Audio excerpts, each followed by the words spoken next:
देश की तीसरी सबसे बड़ी अर्थव्यवस्था और 1 ट्रिलियन इकोनॉमी की ओर बढ़ रहा उत्तर प्रदेश खेल और खिलाड़ियों के विकास में पिछड़ रहा है। 2025 में उत्तराखंड में हुए नेशनल गेम्स में यूपी 12वें स्थान पर रहा, जबकि 2023 में गोवा में हुए नेशनल गेम्स में राज्य 15वें स्थान पर था। इनकम्प्लीट इंफ्रास्ट्रक्चर, अनमनी कोचिंग और खराब योजना ने उभरते खिलाड़ियों का भरोसा तोड़ा है। यूपी के स्पोर्ट्स कॉलेज जो कभी प्रतिभाओं की नर्सरी थे, अब खस्ता हाल है।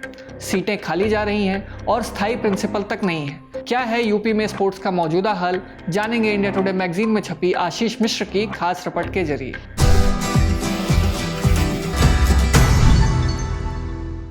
नमस्ते, मेरा नाम मयंक है और आप देख रहे हैं इंडिया टुडे हिंदी। लखनऊ के कुर्सी रोड पर 1975 में स्थापित गुरु Govind Singh sports college UP की खेल सुविधाओं की बदहाली का प्रतीक है।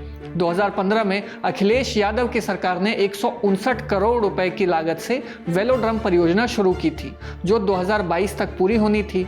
50 करोड़ रुपए खर्च होने के बावजूद 2017 में सत्ता बदलने के बाद काम रुक गया। अब यह बदहाल इमारत बनकर रह गया है।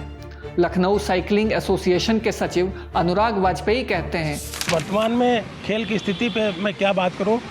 लखनऊ स्थित स्पोर्ट्स कॉलेज में वेलोड्रोम बन रहा था, लेकिन किन्हीं कारणों से वो वेलोड्रोम रोक दिया गया है। इस कारण साइकिलिंग की दुर्दशा में परिवर्तित हो गई है। बहुत सारे खिलाड़ी जो खेलना चाहते हैं, जो भी छोटे स्तर के खिलाड़ी हैं, जो अपने प्रैक्टिस करके अपने स्तर को सुधारना चाहते हैं, लेकिन वो नहीं हो पा रहा है। यहाँ पे जो भी रोड स्तर की प्रतियोगिताएं वो चलती हैं, लेकिन ट्रैक और माउंटेन की प्रतियोगिताएं बिल्कुल नहीं चलती हैं। खेल विभाग की तरफ से भी कोई इनिशिएटिव नहीं है कि बच्चे कुछ अच्छा करके अपने प्रदेश का, देश का नाम रोशन कर सकें। पिछले 10 खेलों में, राष्ट्रीय खेलों में अपने प्रदेश का नाम कहीं भी नहीं है। बहुत सारे खेलों की स्थिति हमारे जैसी है, हमारे खेल जैसी साइकिलिंग जैसी है कि बहुत जगह जैसे लखनऊ में है तरणताल नहीं चल रहा है, सैफई में तरणताल नहीं चल रहा है, गोरखपुर में सब कुछ सुविधाएं हैं, लेकिन वहाँ कोच नहीं है। हमारे ही खेल के कोच बहुत सारे प्रदेश में सिर्फ 2 कोच हैं। 2 कोच से कैसे भी आप चाहते हैं कैसे मेडल आ जाएगा राष्ट्रीय स्तर पर या प्रदेश स्तर पर। 2 कोच होंगे और 75 डिस्ट्रिक्ट में बच्चे अगर चाहेंगे खेल करना तो कैसे कर सकते हैं। आप बताइए। मैं सरकार से पूछना चाहता हूँ कि सरकार क्या खेल के लिए कर रही है और क्या खिलाड़ियों के लिए कर रही है। कोई प्राइमरी जो नर्सरी बनाने वाली व्यवस्था है वो सरकार ने नहीं कर रखी है। नर्सरी को जब बढ़ाएंगे तभी खेल आगे बढ़ेगा। इसी तरह 2002 में शुरू हुआ ध्यानचंद एस्ट्रो टर्फ स्टेडियम के सामने ओलंपिक आकार का स्विमिंग पूल 2017 से बंद है।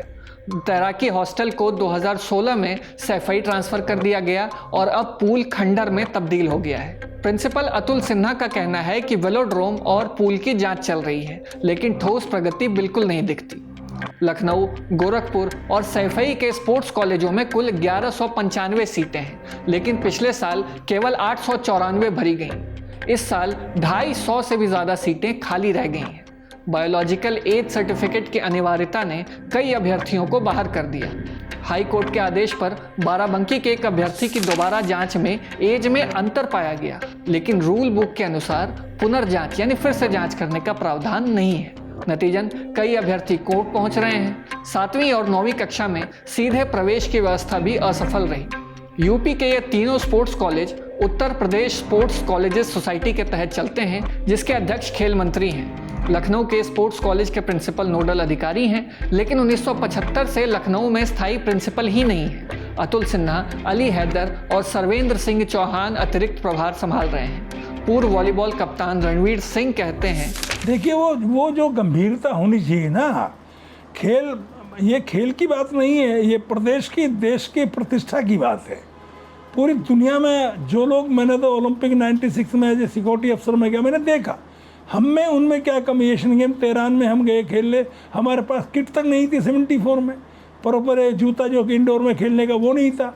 और ईरान में ऐसा इंडोर स्टेडियम मैंने देखा, हिंदुस्तान में कोई ऐसा इंडोर स्टेडियम था ही नहीं। इतना खूबसूरत गेम्स में देखो, ये देखो, पहली बार एक वॉलीबॉल नहीं थी। तो जब हम गंभीरता से आगे बढ़ेंगे, ये सोचेंगे कि ये देश की, प्रदेश की प्रतिष्ठा है, खेल प्रतिष्ठा बढ़ाती हैं, तो जितने भी खिलाड़ी हिंदुस्तान में पैदा हो रहे हैं वो अपने मन से, अपने परिश्रम से बन रहे हैं। अब तो पैसा वैसा मिलने लगा, साई सेंटर खुले, जगह जगह ट्रेनिंग सेंटर खुले, लेकिन वो बात आज तक नहीं आई जो होनी चाहिए। अब ये प्रिंसिपल की बात ले लो, आप क्यों नहीं बनाया, क्यों नहीं बना सकते आप? हर क्षेत्र में अगर हम तरक्की कर रहे हैं तो खेल के क्षेत्र में तरक्की क्यों नहीं कर रहे हैं? यही एक मात्र कारण है, रुचि नहीं है, वो गंभीरता नहीं है जो होनी चाहिए।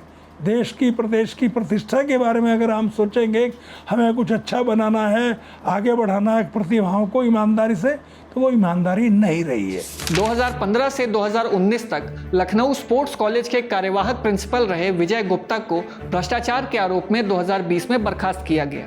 कॉलेजों में आउटसोर्स कोच को महीने के केवल 25,000 रुपये मिलते हैं, जबकि बिहार में यही सैलरी 40,000 और झारखंड में 65,000 रुपये की है। 2015 के बाद कोचों के लिए कोई ओरिएंटेशन प्रोग्राम नहीं हुआ।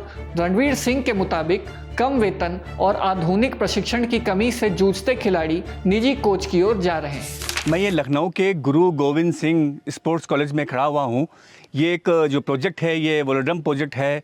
2015 में इसकी शुरुआत अखिलेश यादव सरकार में हुई थी।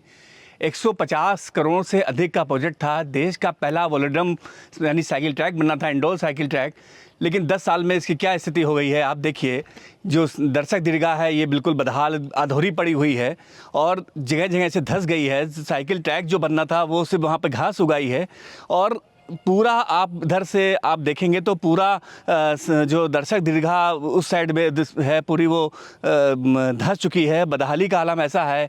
150 में से कम लोग बताते हैं कि इसमें 80-90 करोड़ रुपए खर्च भी हो चुके हैं जिस सरकारी पैसे का, और अभी तक इसकी हालत जो कि जिसको 2017-18 तक बन जाना चाहिए था, 10 साल भी ये प्रोजेक्ट अभी अपने कंप्लीशन पे नहीं आया है।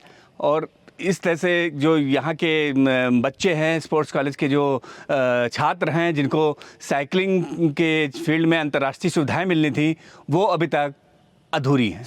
पिछले 20 साल में लखनऊ के स्पोर्ट्स कॉलेज से केवल आरपी सिंह और सुरेश रैना ने भारतीय क्रिकेट टीम में जगह बनाई। हाल ही में शाहरुख खान ने 2023 में अंडर-20 एशियाई चैंपियनशिप में सिल्वर जीता था। प्रत्येक छात्र पर 1.5 लाख रुपए सालाना खर्च होने के बावजूद उपलब्धियां कम हैं। यूपी के स्पोर्ट्स कॉलेज की बदहाली, बंद पड़े वेलोड्रोम, खंडहर स्विमिंग पूल, खाली सीटें और अस्थायी प्रबंधन खिलाड़ियों के भविष्य पर सवाल उठाती है। पूर्व खिलाड़ियों के मुताबिक ये कॉलेज दुधारू गाय बन गए हैं जिनके विकास की फिक्र किसी को नहीं। क्या सरकार इन खेल के मंदिरों को फिर से खेल प्रतिभाओं का केंद्र बना पाएगी? आपको क्या लगता है? हमें कमेंट बॉक्स में ज़रूर बताएं और ऐसी ही और वीडियोस के लिए देखते रहिए इंडिया टुडे हिंदी। शुक्रिया।